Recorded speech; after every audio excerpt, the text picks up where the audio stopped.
தமிழகத்தில் மும்மொழிக் கொள்கை தேவையா என்பது குறித்து தமிழ் ஜனம் சார்பில் பொதுமக்களிடம் கருத்துக்கள் கேட்கப்பட்டன. அதற்கு அவர்கள் தெரிவித்த கருத்துக்களை மக்கள் மனதில் பகுதியில் பார்க்கலாம். என்ன என்ன அவ்வளோ ஒரு தீண்டத்தகாத ஒரு விஷயமா கிடையாது. தமிழ் சாதாரணமாக இங்கே நம்ம தாய்மொழியாக பேசிக்கிட்டு இருக்கிறோம். ஆங்கிலம் பயிற்று மொழியாக இருக்குது. பல்வேறு வகையில் நமக்கு அது உதவுது. இந்தியாவில் இந்த மாநிலத்தை தவிர நான் வேறு எங்கேயுமே போக மாட்டேன் நம்ம என்ன சத்தியமாக பண்ணியிருக்கோம். வேறு மாநிலத்துக்கு போகும்போது அந்த மாநிலத்தோட மொழியை கற்றுக்கிட்டா என்ன? சாதாரணமாக அது ஒரு பயிற்று மொழி.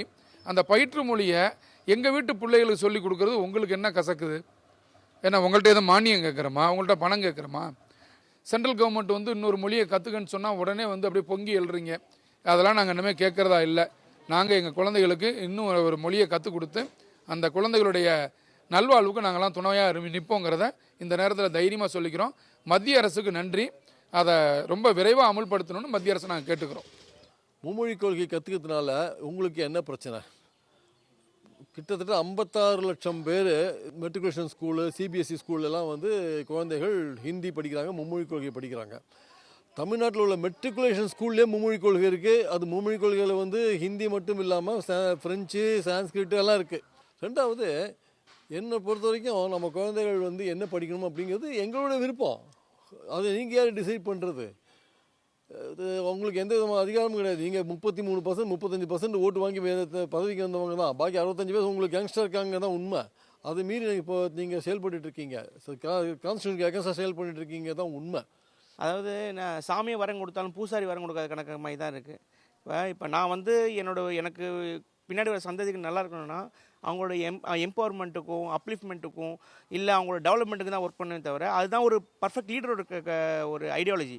இப்போ நான் என் குடும்பம் மட்டுமே நல்லா இருந்தால் போதும், என் கீழே இருக்கிற பப்ளிக்லாம் நல்லா கூடனா அவர் இஸ் நாட் அந்த லீடர்ஷிப் ஐடியாலஜியில் வரமாட்டாங்க.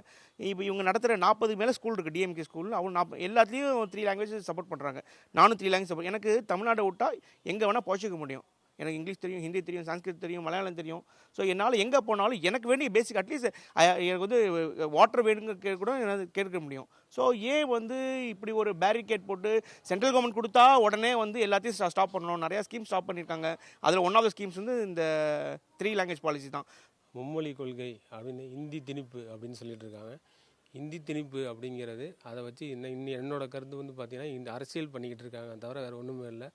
இப்போ இருக்கிற கட்டத்தில் ஃபஸ்ட்லாம் கணவர் சம்பாதிச்சு மனைவி காப்பாற்றிட்டு இருப்பாங்க. இப்போ 2 பேரும் வேலைக்கு போனால் தான் குடும்பத்தை ஓட்ட முடியும். அந்த அளவுக்கு இருக்கிற மாதிரி இப்போதைக்கு எல்லா லாங்குவேஜும் தெரிஞ்சுக்கிட்டு தமிழ்நாட்டிலே ஹிந்தி ஆல் லாங்குவேஜில் வேலைக்கு வராங்க, போகிறாங்க, எல்லாமே நடந்துகிட்ருக்கு. அட்லீஸ்ட் ஹிந்தி மட்டும் திணிப்பு அப்படிங்கிறத வச்சு இப்போ ஒரு ட்ரெண்டாக வச்சு அதை ஹிந்தி திணிப்பு அப்படிங்கிறத வச்சு அரசியல் பண்ணிகிட்டு இருக்காங்களே தவிர இந்த காலத்தில் உள்ள பெற்றோர்களுக்கும் மாணவர்களுக்கும் கண்டிப்பாக தெரியும் ஹிந்தி கற்றுக்கிட்டால் என்ன நன்மைகள் அப்படிங்கிறது, வேலைவாய்ப்பு எப்படி இருக்கும் அப்படிங்கிறது இந்த காலத்தில் உள்ள மாணவர்களுக்கு கண்டிப்பாக தெரியும்.